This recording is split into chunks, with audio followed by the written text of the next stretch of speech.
Felipe de Jesús Calderón Hinojosa nació en Morelia, Michoacán, en 1962, hijo menor del matrimonio de María del Carmen Hinojosa y Luis Calderón Vega, uno de los fundadores del Partido Acción Nacional. Político tenaz, aunque desafortunado, don Luis sufrió por parte del PRI varias derrotas electorales, casi siempre ilegítimas. Felipe, que lo acompañó de niño en esas andanzas, no olvidaría aquellos agravios. Su carácter firme, pero también terco, se definió en ese momento. En 1980, Calderón se mudó a la Ciudad de México para matricularse en la Escuela Libre de Derecho. Ahí obtuvo su licenciatura en 1987 y una maestría en Economía por el ITAM 2 años más tarde.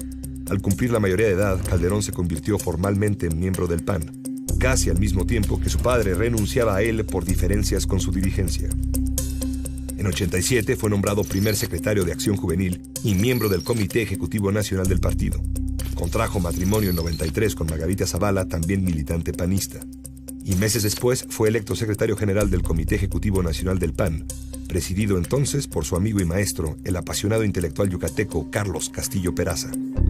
Se separó del cargo en 95 para contender por la gubernatura de Michoacán, y aunque falló en su intento el crecimiento de la votación panista en el estado, facilitó su llegada a la presidencia del partido al año siguiente. Con voluntad definida por su frase, ganar el gobierno sin perder el partido, Calderón presidió el PAN en un tiempo de éxitos y reveses electorales. Tras negarse a la reelección en 99, se alejó para reflexionar, impartir clases en el ITAM y completar una maestría en Administración Pública en Harvard.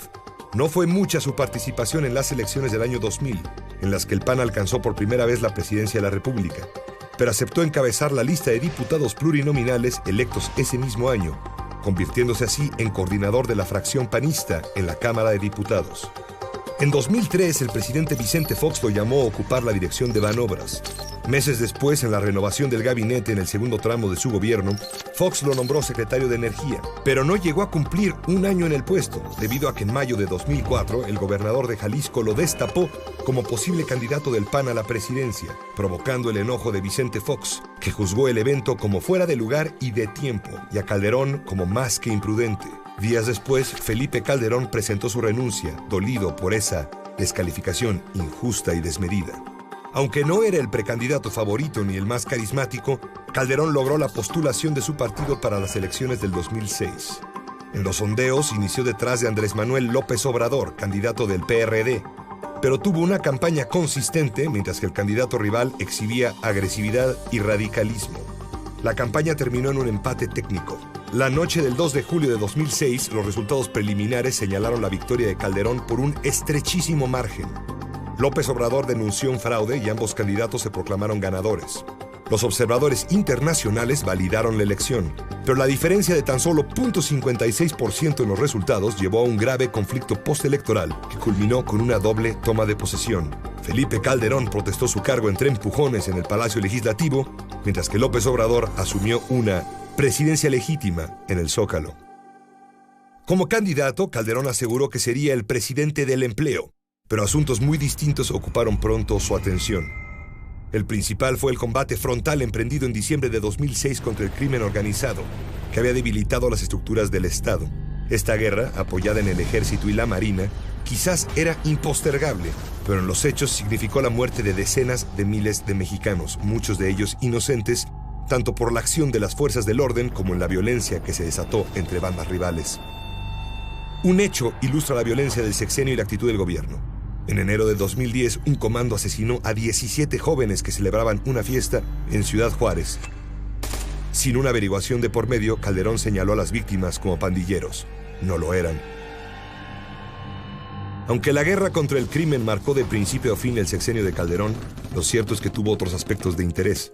Por ejemplo, la reforma política de 2007 que renovó al IFE, la reacción responsable del gobierno ante el brote de la influenza AH1N1 en 2009, el blindaje a la economía frente a la recesión global de 2008 y la implementación del Seguro Popular que planteó como meta la cobertura universal en salud. Durante su gobierno, Calderón tuvo que encarar dos graves conflictos laborales. El que surgió de la extinción de la Compañía de Luz y Fuerza del Centro en 2009, en que una parte de los 44,000 trabajadores rechazó su liquidación y organizó movilizaciones, y el de la Compañía Mexicana de Aviación en 2010, cuando el gobierno se negó a rescatarla de la quiebra, como exigían sus empleados. En noviembre de 2008, el entonces secretario de Gobernación, Juan Camilo Muriño, murió al precipitarse el avión en el que viajaba en la Ciudad de México. 3 años después, en noviembre de 2011, falleció otro secretario de Gobernación del gobierno calderonista, Francisco Blake Mora, en un accidente de helicóptero. El golpe fue brutal. Además de ser su amigo, Muriño era probablemente su candidato para la siguiente elección y ciertamente su mejor operador político. Al terminar su periodo de gobierno en 2012, Calderón dejó un México con estabilidad económica, recuperado de los efectos de la crisis global, que gozaba de la inflación más baja de la historia y un récord de reservas internacionales, pero con un crecimiento insuficiente, un mayor número de población en la pobreza y una deuda que se elevó casi al doble de la recibida. También dejó en curso una guerra contra el crimen que fue objeto desde entonces de críticas severas. Estaba muy lejos de ser exitosa y había desgastado a las Fuerzas Armadas. Calderón dejó tras de sí un legado de violencia de enorme costo en términos humanos. En su sexenio se registraron más de 121,000 homicidios dolosos. De esa pesadilla, México no ha salido. El desencanto de una gran parte de la población por los resultados de 2 sucesivas administraciones panistas contribuyó a que su partido perdiera las elecciones federales de aquel año y entregara el poder de nuevo a un presidente proveniente del PRI. Entre 2013 y 2014, Felipe Calderón disfrutó de una beca en la Escuela de Gobierno John F. Kennedy de Harvard.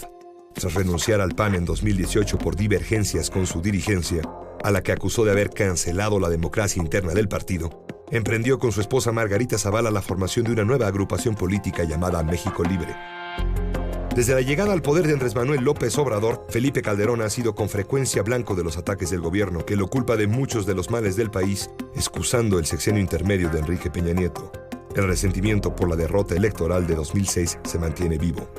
La historia sigue abierta. Es todavía pronto para que se emita la última palabra sobre Felipe Calderón.